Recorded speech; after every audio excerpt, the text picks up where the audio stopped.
布伦特原油现在多少钱？大概就在$60上下浮动，对吧？这可是自疫情以来最惨烈的跌幅，市场甚至预测会跌向$55大关。好，你记住这个数字，然后马上切换去看美元对俄罗斯卢布的汇率，现在已经站稳在80大关，并且随着油价的每一次下探都在蠢蠢欲动。如果你现在看到这两个数字还没有一点心跳加速的感觉，还只是觉得油价跌了，那边钱不值钱了，那你真的活该穷，因为你根本没看懂这背后的财富转移信号。这不是简单的数字跳动，这是大国博弈留下的财富裂缝。大部分人看到油价暴跌，想到的是经济衰退，工厂没订单，股市要崩，他们恐惧，他们害怕手里的资产缩水。但我要告诉你，这时候才是我们这种人眼里最兴奋的时刻，因为恐惧是穷人的毒药，却是富人的入场券。当油价像现在这样跌穿地板，卢布因为失去支撑而剧烈震荡的时候，就是全球资产重新定价的时刻。你现在手里的强势货币，在某些地方的购买力正在被无限放大，这不是简单的汇率波动，这是国运级别的价差，是几年才出现一次的清仓大甩卖。这条视频我不会跟你讲什么复杂的宏观经济学公式，那些专家讲的你也听不懂，听懂了也赚不到钱。我要讲的是最赤裸裸的人性和逻辑，是怎么利用别人的恐慌和这个世界的 bug 来为自己增值。如果你连这点耐心都没有，现在就划走，继续去刷那些没营养的搞笑视频，把赚钱的机会留给真正有野心的人。要在这个市场赚钱，你必须先懂最底层的逻辑，别去听什么地缘政治专家的长篇大论。我用最简单的生活常识告诉你油价和卢布的关系。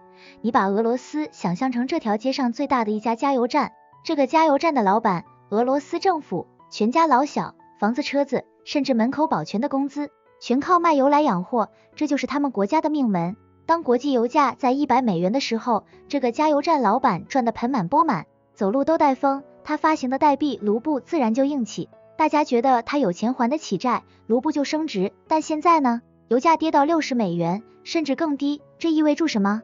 意味着这老板同样卖1桶油，收入直接腰斩，打了6折，但他家里的开销、战争费用、福利、基建一样都不能少，甚至更多。这时候如果你是这个老板，你会怎么办？你只能疯狂印那些代币卢布来维持内部的流动性，或者让这些代币贬值，这样你卖油换回来的每1美元换成卢布的数量就变多了，账面上看起来好像没亏那么多。这就是为什么油价跌，卢布必跌的铁律。虽然这2年有制裁，有各种限价令在干扰，让这个关系看起来没那么直接，但你别被骗了，本质永远没变，只要这家加油站的油卖不上价，他手里的货币就没有支撑，这就是最简单的供需关系和现金流逻辑。小白都听得懂，对不对？但听得懂和能利用它是两回事，大多数人只会在这个时候抱怨油价跌了，但国内加油没便宜多少，或者嘲笑卢布贬值，而聪明人已经在计算这其中的套利空间了。接下来我要告诉你，这种波动在历史上是怎么重复上演，以及它是如何影响你的钱包的。我给你们讲个发生在我身边真实的故事，这绝对不是编的，你们自己去查查2014年或者2022年初卢布那几次大崩盘的时候发生了什么。我有个朋友，平时就是个普通的代购，没什么大格局，但这人有个优点，就是嗅觉灵敏。那年油价暴跌带崩卢布，汇率从30多直接干到80多，全世界都在报道俄罗斯要完蛋了，各种恐慌情绪蔓延。结果这哥们儿干了什么？他连夜买了机票飞莫斯科，当时那边的奢侈品店什么 LV、Chanel、卡地亚，标价还是用旧汇率算的卢布价格，还没来得及调整，或者说调整的速度跟不上汇率崩盘的速度，他就拿着美金去换了一大堆像废纸一样的卢布，然后冲进商场像扫荡一样买东西，一个在国内卖3万的包，他算下来只要1万出头，这是不是赚钱？这就是利用信息差和时间差，这就是人性的贪婪在起作用。当别人在恐慌抛售卢布的时候，他在贪婪的买入资产、商品。当时莫斯科商场里全是谁？全是像他这样嗅觉灵敏的外国人，甚至还有中国留学生在帮忙扫货。这就是油价和卢布联动带来的最直接的生活暴击。现在2026年了，虽然很多奢侈品店退出了，但逻辑是一样的，不管是留学学费、当地的房产租金，还是某些还能买到的硬通货，当油价把卢布打趴下的时候，对于持有外币的你来说，就是全场5折的信号。你以为我在教你炒汇吗？不，我在教你思维。炒汇风险大，但这种利用实物资产和生活成本的套利，才是普通人能接触到的机会。你现在看看油价$60，再看看卢布100的汇率，你的脑子里应该想的不是新闻怎么说，而是现在那边有什么东西变得巨便宜，旅游、留学，还是某些特定的能源衍生品，这才是我们要关注的重点。说到这，我要停下来问你们一个扎心的问题，为什么每次这种机会出现的时候，99%的人都是后知后觉的？因为你们被一种叫线性思维的东西锁死了。你们看到油价跌，就觉得世界经济不好，就要存钱，就要缩衣节食；你们看到卢布跌，就觉得那边乱，千万不能碰，这就是典型的韭菜心态。媒体是为了流量服务的，他们会放大焦虑，告诉你史诗级崩盘，但他们不会告诉你崩盘之后遍地是黄金。金融市场最反人性的地方就在于，好消息是给接盘侠看的，坏消息才是给猎人看的。现在油价在低位磨蹭，卢布在低位挣扎，大众的情绪是观望和嫌弃，这时候其实是风险释放的最充分的时候。你想想，如果油价重新回到80、90美元呢？如果地缘局势稍微缓和一点呢？卢布的反弹力度会有多大？或者反过来，如果油价继续跌，你手里的强势货币购买力会继续膨胀。无论哪个方向，只要你不是那个在恐慌中把手里筹码现金或资产丢掉的人，你就有机会。人们总是想要确定的收益，但这个世界上哪有确定的收益，只有确定的波动。油价和卢布的关系就是目前全球市场上最确定的波动之一，因为它绑定了一个大国的国运和全球的能源需求，这比你去炒那些虚无缥缈的空气币要实在得多。你要学会享受这种波动，甚至爱上这种波动，因为每一次波动都是财富从胆小鬼手里转移到野心家手里的过程。好，逻辑通了，我们现在来谈谈未来，这才是你们最关心的。现在已经是2026年了，未来的路怎么走？我不敢说我有水晶球，但我可以告诉你庄家在想什么。你看现在的新能源车满街跑，有人说石油要完了，油价要归零了，卢布要变废纸了。我告诉你，太天真了。只要天上的飞机还在飞，海里的货轮还在跑，化工厂还在运转，石油就是工业的血液。它或许不会像以前那样随便冲上120美元，但它绝对不会让你轻易抄到底裤都不剩。我看接下来的剧本是这样的，这是一场全球级别的比气场游戏。OPEC 加那些产油国，包括俄罗斯，他们现在是在痛苦中博弈，他们会通过控制产量来死守价格底线。这意味着什么？意味着油价会在一个区间内剧烈震荡，上上下下像坐过山车一样，而卢布也会跟住这个节奏跳舞。震荡就是机会，单边上涨谁都会赚钱，只有在这种涨涨跌跌的折磨中，普通人才会被甩下车，而高手在做波段。未来这1-2年，你不要指望卢布能一夜回到2014年之前的巅峰，那是不可能的，但你要关注的是那些情绪超跌的瞬间。每当新闻里出现什么地缘局势恶化或者油价暴跌的消息，大概率就是一个短期的情绪底，这种时候反而是你要睁大眼睛的时候。记住我的话，在别人绝望的时候贪婪，在别人充满希望的时候离场，这是永远的真理。我知道很多人会说，但我不敢炒外汇啊，我也没那么多钱去博弈。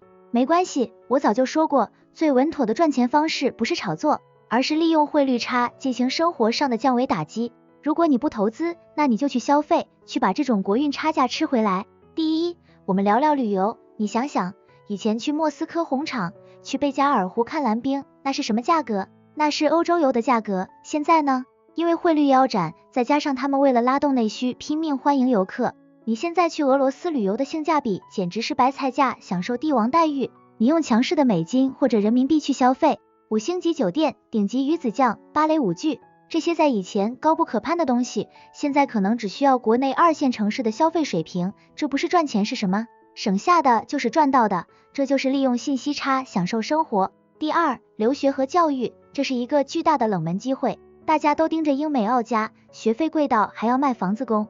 但你们知不知道俄罗斯在数学、物理、艺术、音乐这些领域是世界顶级的？柴可夫斯基音乐学院、列宾美院、莫斯科大学的数学系，那都是神一般的存在。现在因为卢布贬值，那边的学费对于我们来说简直低得不可思议。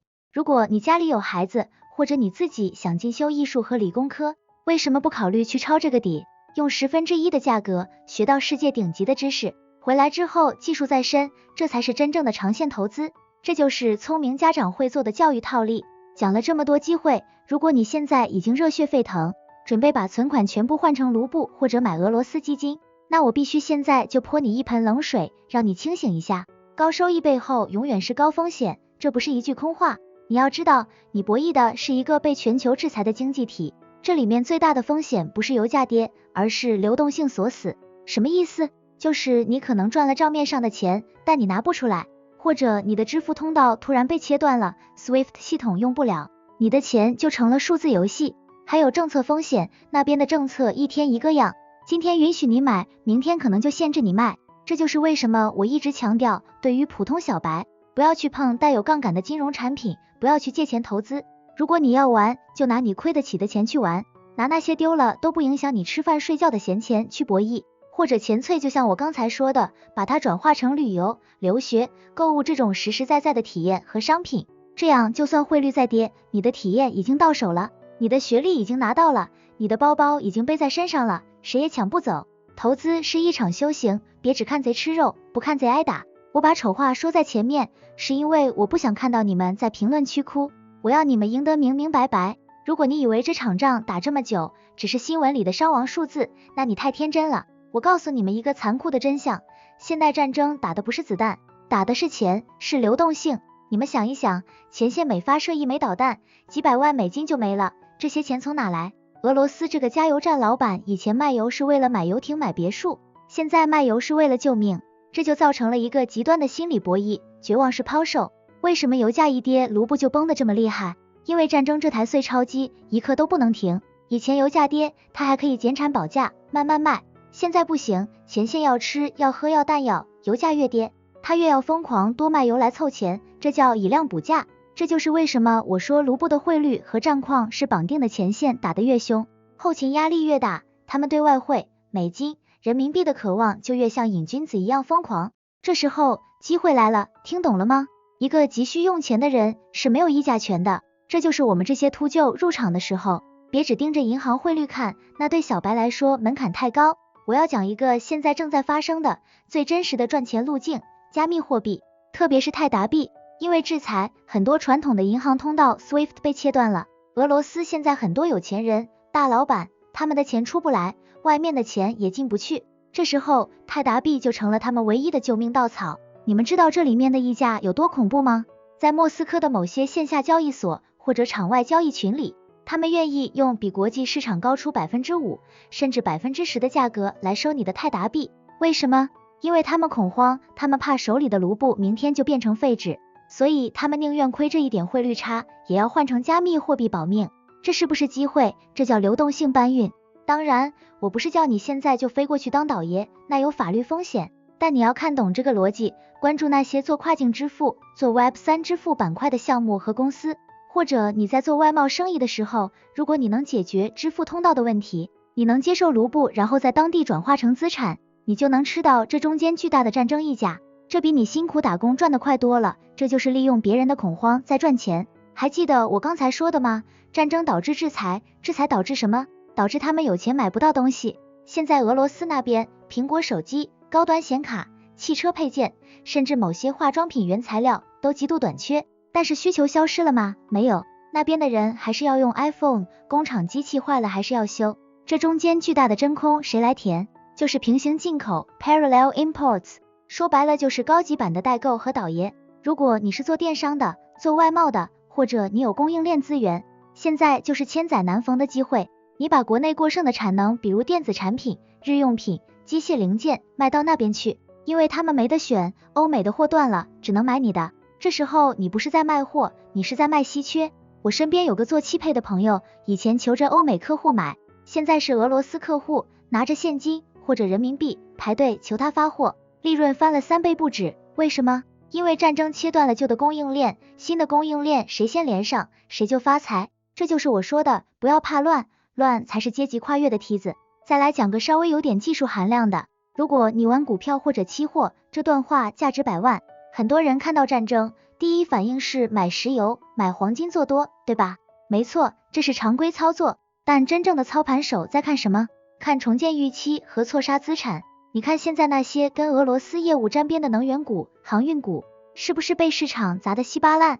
很多优质的公司，仅仅因为它有一条航线是去那边的，股价就腰斩。这时候你要去研究这家公司的基本面真的坏了吗？如果战争明天突然停火谈判了呢？这叫困境反转的赌注。你拿出你资产的5%到10%，去布局这些因为地缘政治恐惧而被错杀的优质资产。注意，我说的是非制裁名单内的第三方国家公司，比如某些中国或印度的能源运输公司。一旦局势稍微缓和，哪怕只是传出一点点谈判的消息，这些股票的反弹力度是核弹级别的。你是要做那个在炮火声中瑟瑟发抖的人，还是做那个在烟雾散去前就已经埋伏好的猎人？最后讲了这么多赚钱的路子，我知道你们大部分人还是不敢动，为什么？因为人类的基因里写住趋利避害，看到战争本能就是躲。但是富人是反人性的，当你看到新闻里说局势恶化，卢布崩盘的时候，你的大脑会分泌皮质醇，让你焦虑。但这时候你能不能强迫自己冷静下来，问自己一句，这是不是意味着某种资产又打折了？战争是残酷的，我不歌颂战争，但作为普通人，我们改变不了世界局势，我们唯一能做的就是保护好自己的财富，甚至利用这个残酷的规则让自己变得更强大。不要做战争的受害者，要做乱世的幸存者。最后我想说，这个世界从来都不缺机会，缺的是独立思考的脑子和敢于行动的胆量。油价跌，卢布跌，在大众眼里是灾难，在我眼里是周期，是历史给你的又一次洗牌机会。今天我花了这么长时间，把这里面的逻辑、心理，甚至生活套利的招数都掰开了揉碎了讲给你们听，不是为了让你们盲目跟风，而是希望你们能换一副眼睛看世界，